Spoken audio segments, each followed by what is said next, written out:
everybody's name or see your names, and so happy to see that you're here joining us on this beautiful winter afternoon. We're really lucky, very, very lucky to have Miss Dr. Professor Berlinda Begay.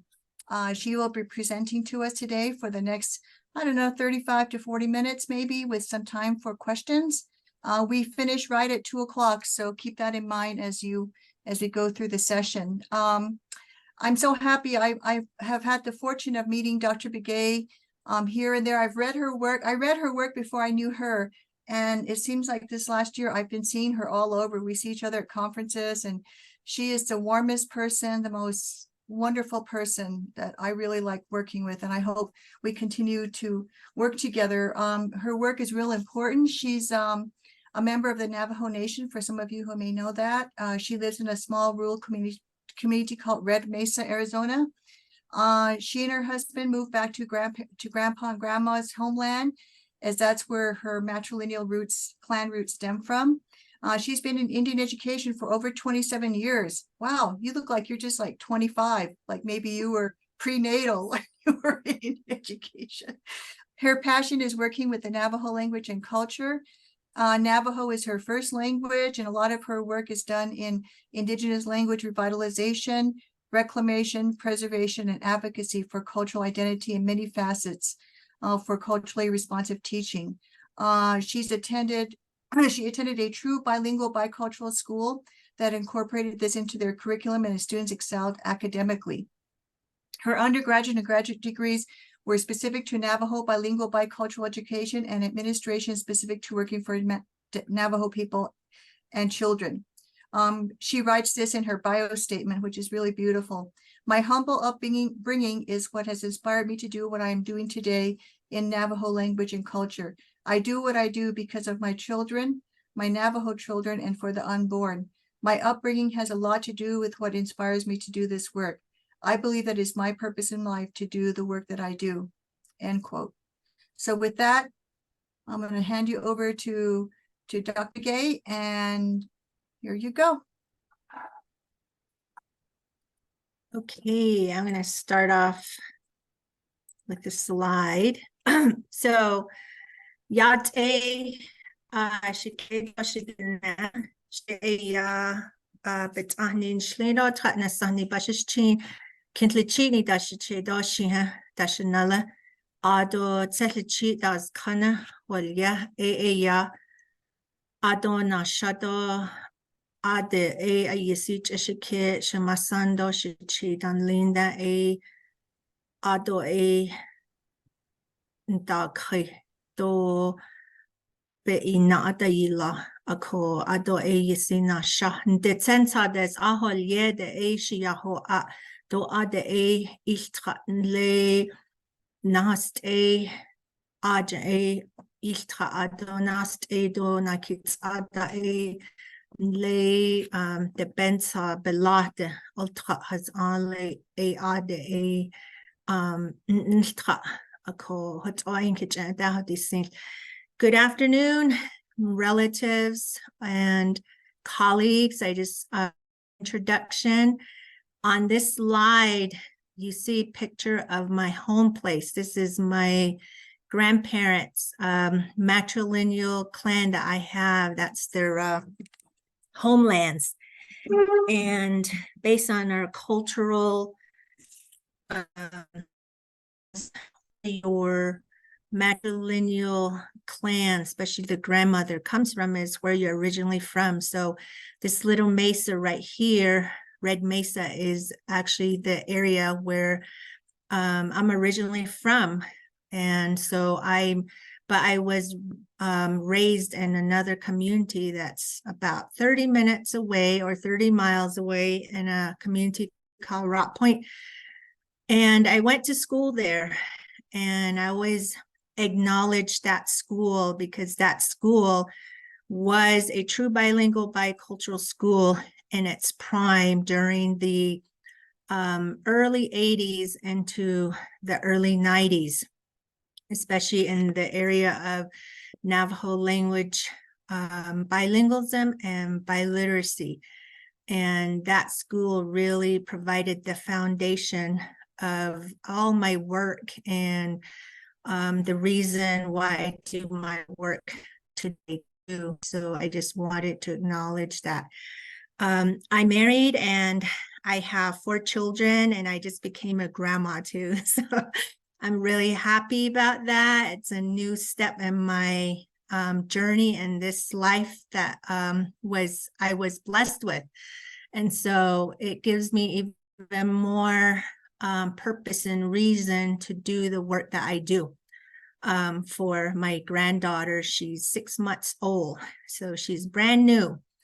So I'm gonna start with my dissertation background. So the title of my dissertation is really using our Navajo Creation Stories and our philosophy to awaken and nourish the spirit of our language. And that's really what we have within our Navajo teaching. That's what we were told, that all Navajo people are born with the language. It's innate in us. And so it's just a matter of at this point in our life today, where we're at as the Net people, as Indigenous people, we're at a point where our languages have gone to sleep and some are going to sleep. And so at this point, I prefer to use that term just because the language is still inside of us as our Diné people. The story goes that the language is placed on the tip of our tongue, and the form of arrows. We have 3 straight arrows and 4 crooked arrows. There's 7 of them. They were placed on our tongue. And so the reason why is because of this duality that I'm going to talk about in a bit. Our tongue has a lot to do with our language. And so in our way of life as the Net people, we use our corn pollen in ceremonies and our prayers to make acknowledgement and blessings. And so we put that on the tip of our tongue. As you know, pollen pollinates things, right? It makes other things grow. So the purpose of the pollen is really to ensure that that language that was placed on the tip of our tongue, it grows. And so that's one way we maintain that. And then, of course, through the duality, that teaching of, and then we say, we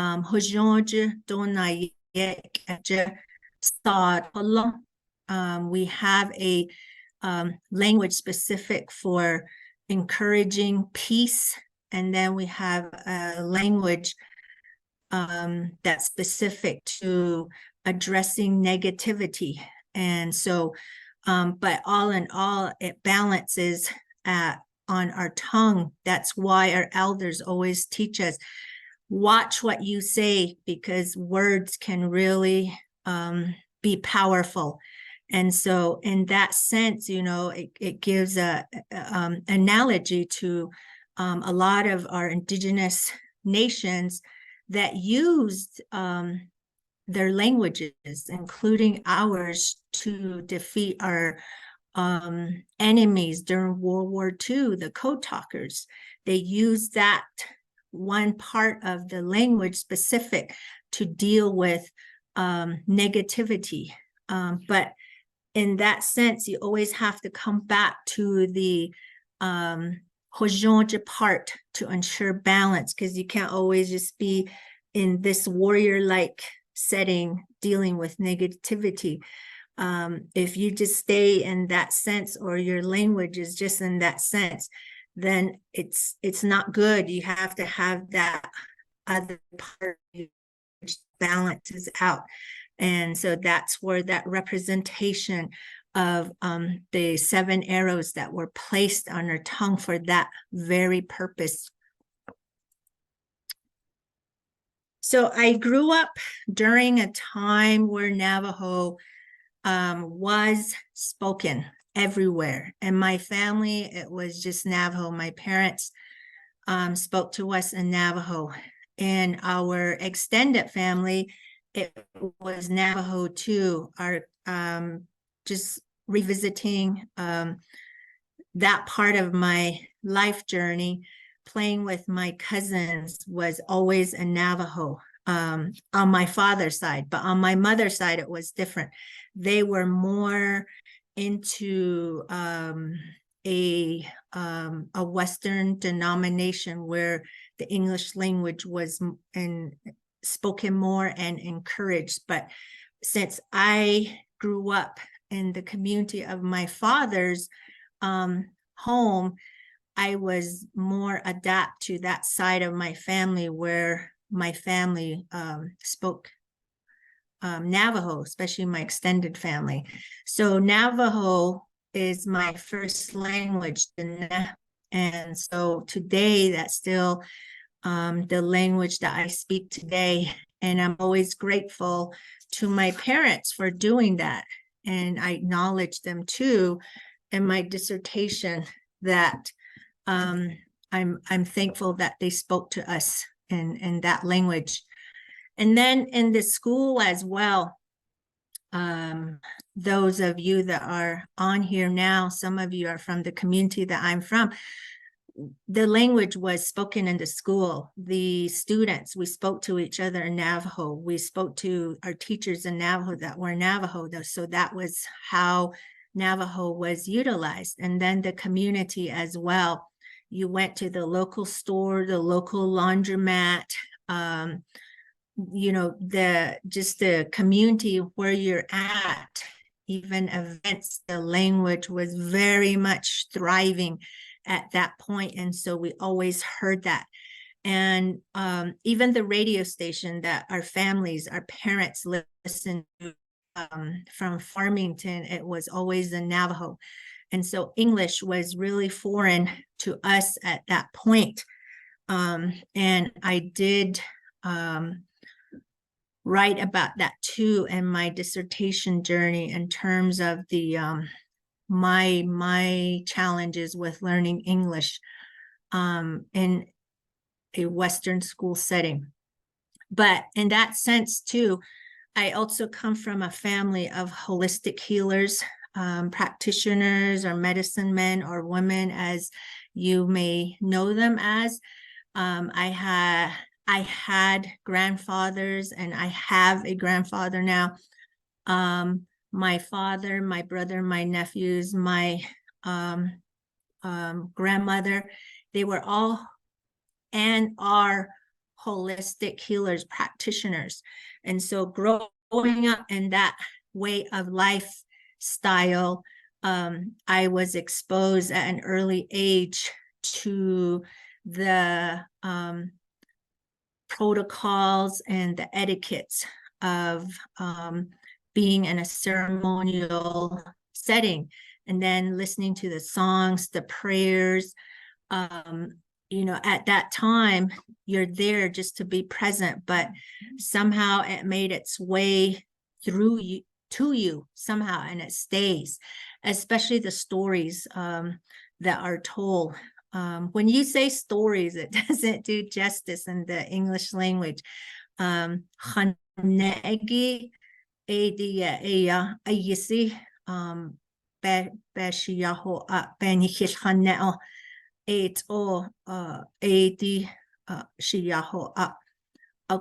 ebenache edit so the zen do sendan lenigi a ahut o desenils to a kick at the dahui to on hit so the zen but a ahut o nihiya daho up. So that's my background, because this information that I'm sharing with you right now was the basis and foundation of my dissertation. When we talk about our languages and our cultural identities, we have to also share the ugly history of our people. And so that acknowledgement has to happen in many ways, because you can't bypass it, you can't overlook it. It happened, it's there. Many of our people are still suffering because of that, and it still exists today in the Western society that we live in, the work that we do, especially in our education system and our government system in many areas. It still exists today, this very second that we're here together as well. And so it doesn't take $1 million research to tell you where the state of our language is today. All you have to do is look at yourself. Where are you with your language? And then look at your spouse. Where is he at with his language? And then look at your children, then your grandchildren. Just right there, it can give you so much data in terms of the state of your language today. Then you walk out your door of your home, and then you go to your extended relatives. What are their language use within your extended family? Then you go out into the community. What is the language use there? So pretty much you can get data right there, and it tells you where the state of our language is today. And a big part of that is these assimilation practices and policies that were put into place that we still deal with today. So part of my defense of my dissertation journey is the fact that our language is our culture. And what do we mean by that? And then our culture is our language. It's really a relationship that we have with our identity. And so one of the stories, the oral history that my grandfather shares with us today, is the fact that during the 1868 treaty signing of our Navajo people who were held at point, I want to add to that because a lot of the history we know gets romanticized. You see pictures of the Treaty of 1868 with soldiers and our chief sitting to a table signing the treaty, but really that's not how it happened. According to the oral history of our people, they were held at gunpoint to sign the treaty. At that time, the treaty had many components to it. One being that our children need to attain a Western education.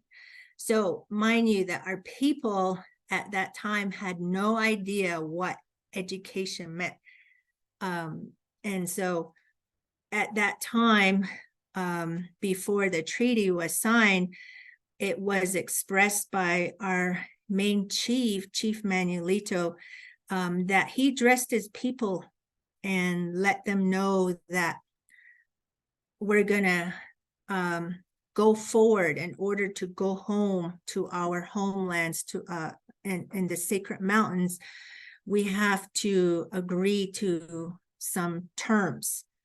And so one term is to have our children go to something called ultra, that they go to some type of place where they will supposedly learn.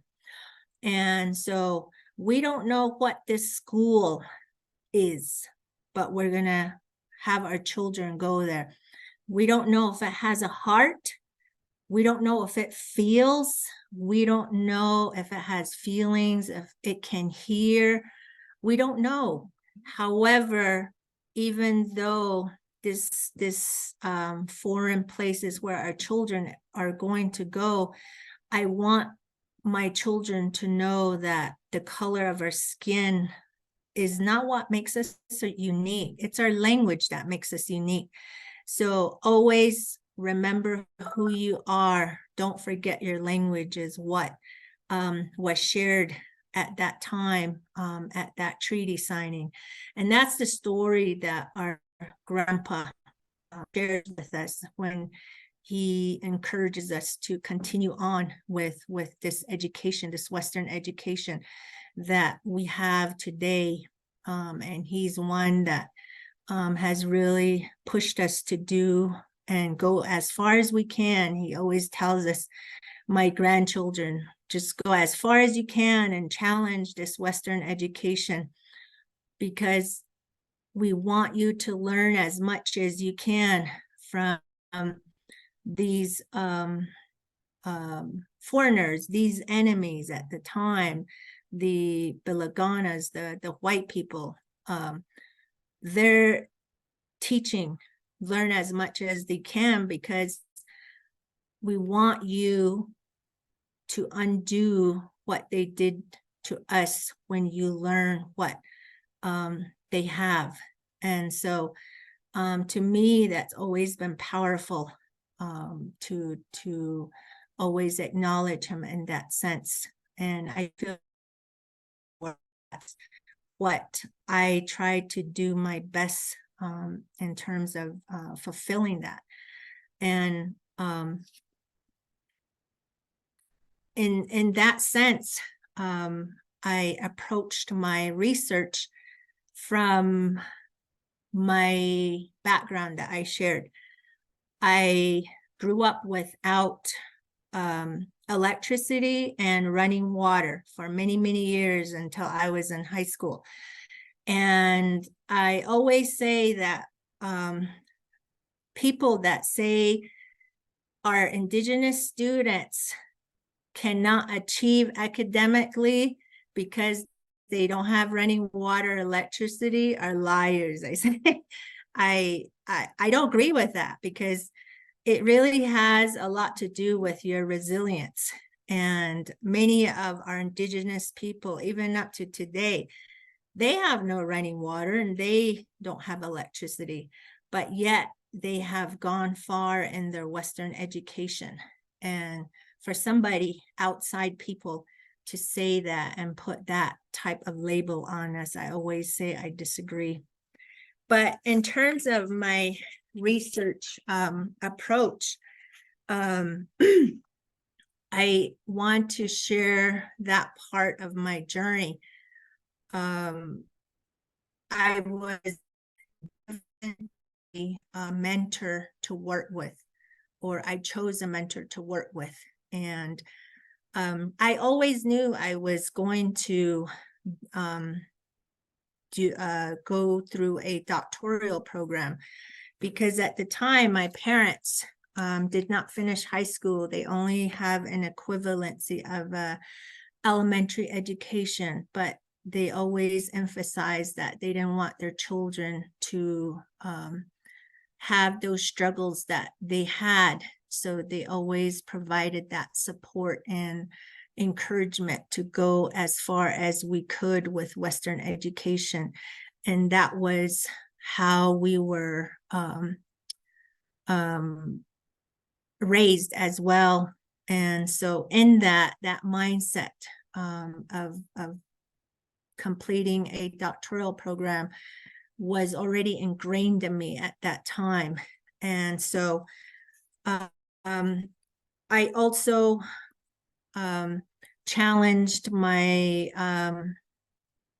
my journey of what I do too, because I was once a computer science major, believe it or not, and had no connection to it whatsoever.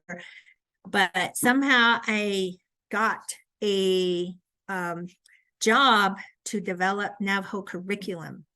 And it was at that point I found what my strengths were.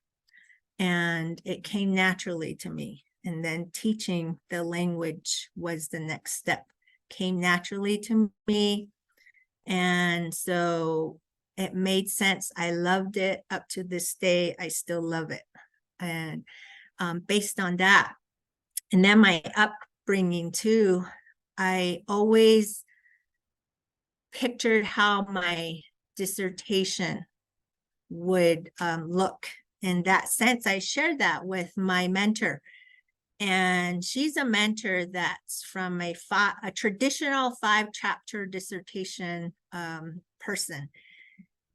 And I let her know that I really wanted 12 chapters in my dissertation, because in our Navajo philosophy of education, it's in the form of 12 ears of corn, in the representation of 6 ears of corn in white and 6 ears of corn in yellow. White representing male and yellow representing female. And in that philosophy, through that corn stalk, is the philosophy of our Navajo education. And that's how I was taught the stories that go with that philosophy as well. And that's why I wanted my chapter to be 12. And I also shared that I really want my language to be very prominent in that chapter. And we had a lot of challenges. I had a lot of challenges because it was hard for her to understand where I was coming from and who I was. I shared that with her, but there just wasn't any connection with me in terms of how I wanted this research to go. And so, but in that sense, that type of research and of her trying to promote the 5-chapter, it just wasn't okay with me. So I had to say something, and eventually I got a new mentor that understood who I was, where I'm coming from, and how I wanted this research to be. And so once he stood by me throughout this whole process. But in that, I wanted to really talk about my upbringing and the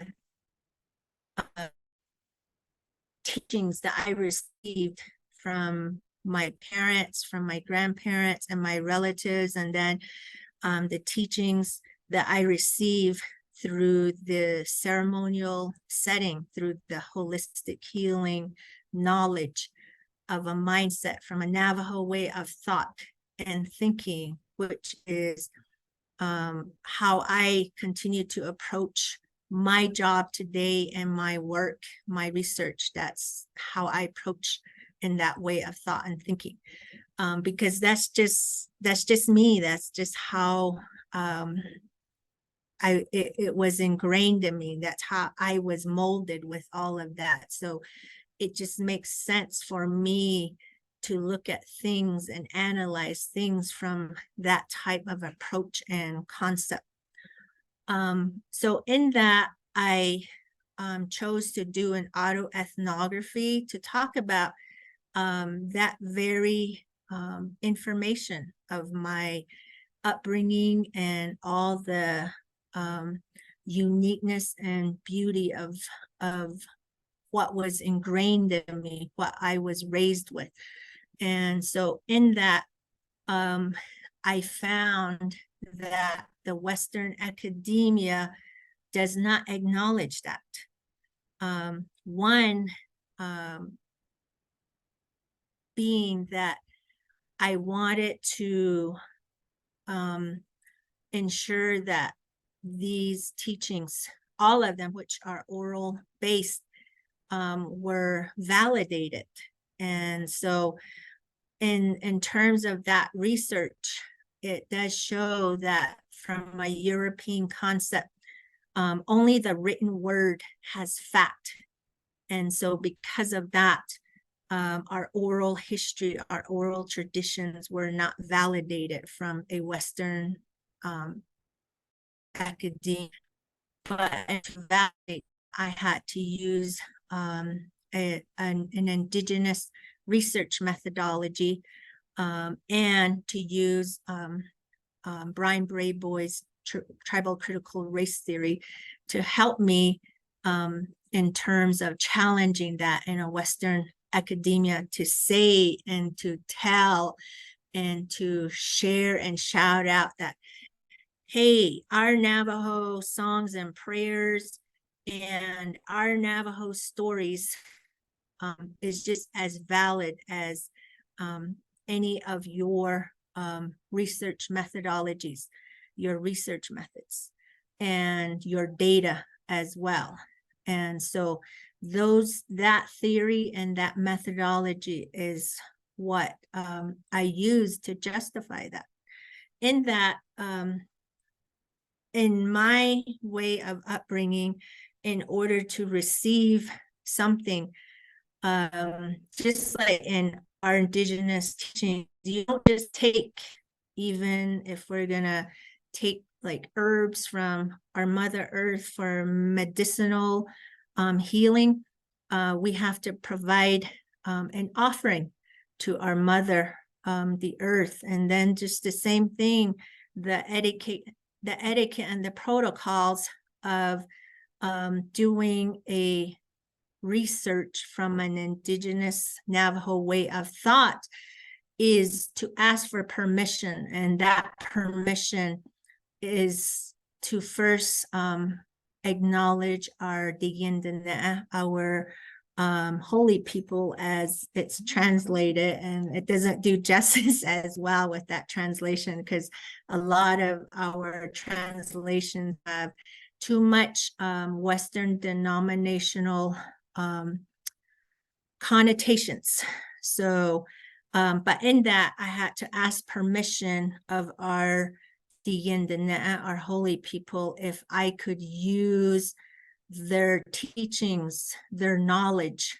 And once I received that acknowledgement, those of you that have an understanding of how that works and getting that type of acknowledgement in a holistic way can understand what I'm talking about right now. And so, and you can connect to what I'm talking about too, in terms of receiving that acknowledgement from our Digindana in a certain way. And in that, I had to also provide or ask permission from my own relatives, my grandfather, my nephew, my father, my nephew's brother, to get their approval to use some of their teachings and information in terms of the ceremonies, the holistic healing that they provide, and getting the data from that. And so in our Indigenous way, our Navajo way, we call that yel. I had to ask permission and give an offering.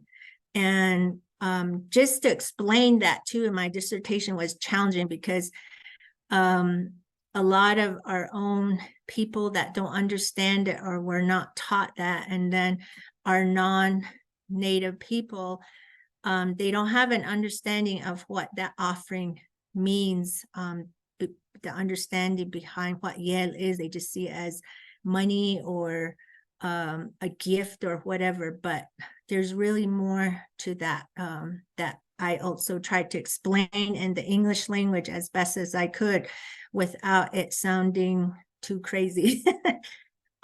So what I was really asking for permission to was the fact that our practitioners have that intellectual property. Intellectual property is very unique and sensitive as well. With our teachings, they always say you can't give so much of what you know or of yourself. Just ensure that you provide just enough food. The animals that we raise, you can't be too greedy. You just take what you can, what is good for you. And so in that sense, that goes with intellectual property too. In terms of analyzing the stories too, a lot of it just came from all my upbringing experiences of attending these holistic healing ceremonies and events that we were accustomed to, just because they were grandpa and father, brother, nephew. You follow that. That's just part of your lifestyle. And if you have those types of people in your family, is you follow them, you support them, but in that you gain so much more. So the stories are what were the heart of my dissertation. That's what brought it to life. And so it almost seemed like I had, not seemed, but I did have a and again, if you understand what I'm talking about for this part, you'll know what I'm talking about. To have an out-of-body experience to show me and to tell me that these creation stories is what you need for this study, is where it took me. And so in that's what was missing. I was at a standstill with my research. And so this happened to me. And once I understood that, everything just went like this, and it brought it to life. And a lot of it is just the creation story, starting with our Black world, where our language was given to us. And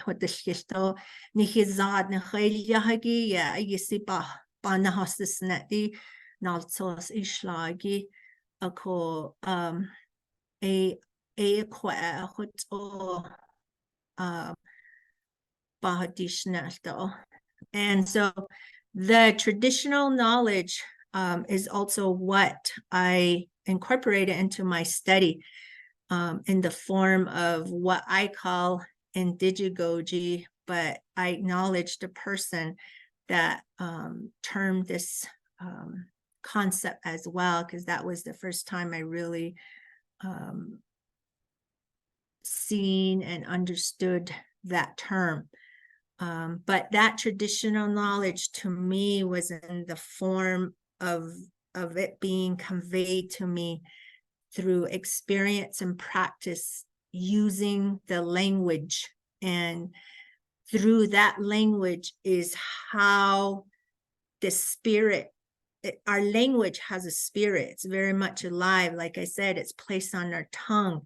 And so it brings it a different type of essence, I guess. I don't even know if I'm using the right English words. English is still very foreign to me. Sometimes I feel like I make up English words because it still sounds foreign to me, but I don't know if that's the right word I'm using. But that spirit of the language is what makes it more alive, and there's a different type of connection you have to that. And so when this knowledge is conveyed to you in your language, it has a different type of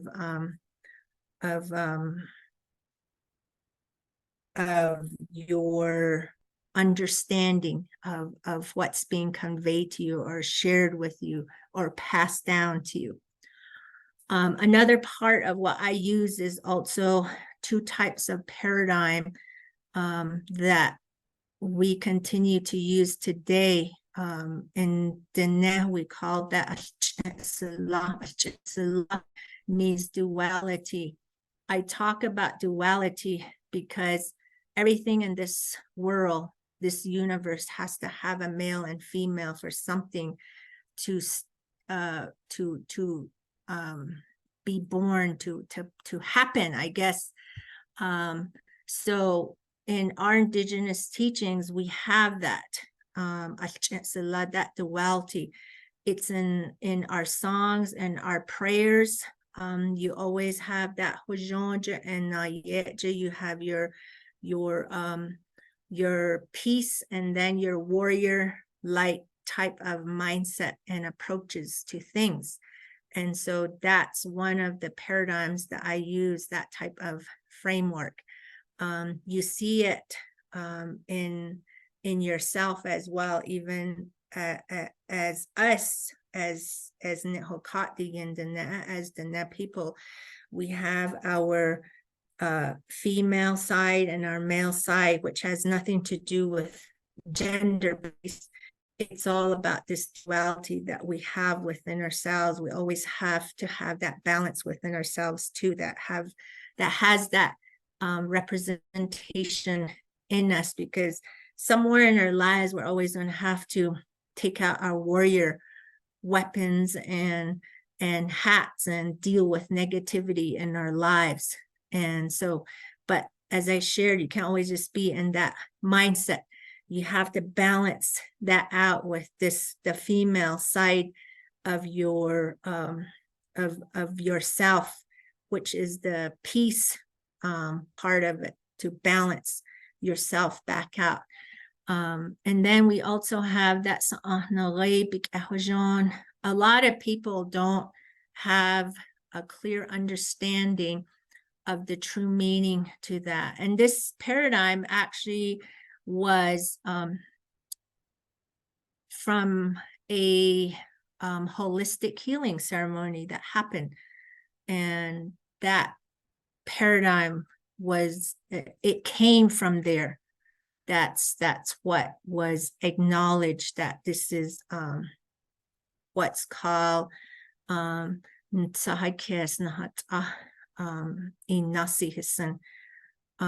that concept, that paradigm was established through a ceremonial setting. It came from our holy people. That's how this paradigm exists today. But that's the frame that I utilized in terms of the way my chapters were created. And then the spirit base really is the fact that in order for you to truly talk about what you're talking about is, I guess, there's a Western term that says you walk the talk. I think I'm saying it correctly. But that's what my grandfather today continues to stress to us, that especially as Navajo language teachers or advocates, you know, we talk about our cultural identity too, and he's always on us, you know, even though we're grandparents, he still gets after us and really is still harsh with his teachings. But in that, he'll tell it as it is. He'll tell you that, you know, if you're gonna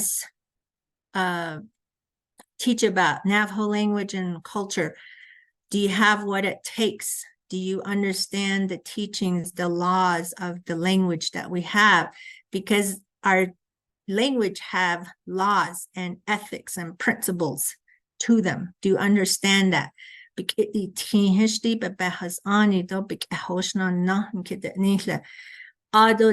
Culture Ashlesh Tato Ho Ranigi Neholo Adon Antinigish Nbehosen Adot Oje Hodes Ajish Nbehosen is what he'll say. If you don't have those things, or if you don't know that, then you don't have any business trying to talk about things that you have no connection to or understand, is what he'll say to us in Navajo. And I strongly agree with that today. And so in that, that's what that Huit Sizini is. Its spirit base is that connect that you have with the in scientific term, they call it metaphysical forms, I guess. But that's where I use that spirit-based part. And then Hanet itself, again, storytelling, that word in English just doesn't do justice. Because when you say storytelling, about like Cinderella and that, for us, when you say Hanet talks about our creation stories, and the creation stories really is a timeline that are a historical timeline of our Dene people up to today, this time and space that we're in today is what that Hanet is. And that's where our methodologies, our paradigms, our principles, our ethics, our laws were established. A lot of it that we still have today, and that we follow, and that still govern us as the Dene people, as Indigenous people, still here. It's still very much in the language as well, especially with the prayers and songs, the way it was given to us along this historical timeline of our creation, the way it was given is still here in the language. It's not written. That's the most important part. It's not written. But in terms of the limitations I had to endure, was the fact that a lot of these stories, the creation stories, are seasonal based. And so I had to ensure that a lot of my work was done in the winter time, because a lot of our creation stories are only told during that time, when the rest of our relations of the cosmic and the earthly order are asleep. And so that's when I had to get these stories in place. And also the translations was very challenging, because when you translate from Navajo to English, the spirit of what you're trying to say and the spirit of what that word is actually is lost. It goes away when you translate it in English, and then it has a totally different type of concept and meaning when you do that. And for that reason, I really had to ensure that the spirit of this research remain in the language. So half of my dissertation is written in my language, to ensure that the spirit of that knowledge is maintained in that. And then just trying to come up with concepts that made sense too. For example, our sacred name as the Nehokadian, the how do you translate that? You know, we're called the five-fingered earth surface walking people. And when you explain that to non-native people or your own people who don't have an understanding or connection to that, they look at you like, what in the world? As my nephew says, what the? So, and I talked about that. And then the relationship and the autoethnography. Some of the examples I used was the teachings behind our puberty ceremonies for males and females, especially my own, in terms of the teaching behind that and the meaning for that.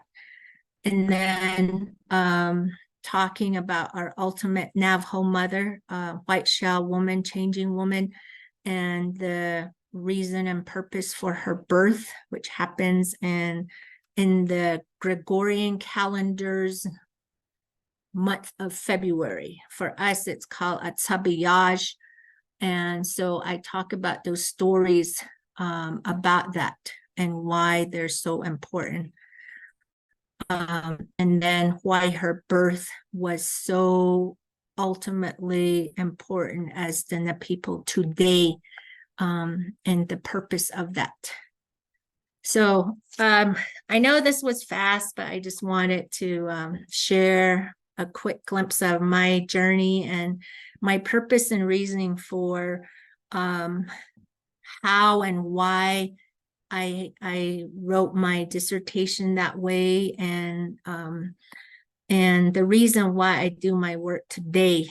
And I always call myself a language warrior because it really is a challenge every day. The minute you wake up, you have to put on that armor to fight all the people that are out there, all the foreign bodies, the foreign negativity that are out there just waiting to continue to be part of the assimilation process of our language and culture. And you're doing everything you can to try to ensure that our language and our cultural identity are still here for our grandchildren and the unborn. That's who we're doing it for. And so that's where my encouragement comes from, and that fight that I do every day with that, because I'm constantly battling policies and people that don't understand non-native and my own people that are part of this journey that I'm on. So I want to thank everybody that are here listening to me today. And